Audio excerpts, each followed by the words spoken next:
పరమశివుడు పార్వతీదేవితో అంటాడు, ఓ పార్వతీ, కాశీపట్టణానికి ఉన్నటువంటి వైభవం ఏమిటో తెలుసా?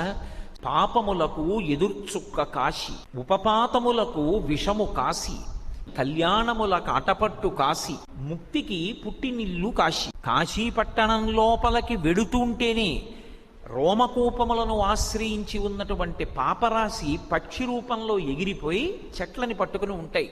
మళ్ళీ వాడు బయటికి వస్తాడేమోనని 9 రాత్రులు కాశీపట్టణంలో ఎవరు పులిమేర దాటకుండా గడుపుతారో ఇక వాడు మళ్ళీ 9 నెలలు అమ్మ కడుపులో పడుకోవలసిన అవసరం పోయింది. కాబట్టి ఇక ఆ పాపములు ఆ వ్యక్తిని పట్టుకుని ప్రయోజనం ఉండదు. కాబట్టి ఇక ఆ పాపములు అక్కడతో వెళ్ళిపోతాయి, ఇక వ్యక్తిని పట్టుకోవు. అందుకే కాశీపట్టణంలోకి ప్రవేశించాలంటే కాలభైరవుని యొక్క అనుమతి ఉండాలి. అటువంటి వైభవం కలిగినటువంటి కాశీపట్టణం పాపములకు ఎదుర్చుక్క. పరమశివుడు పార్వతి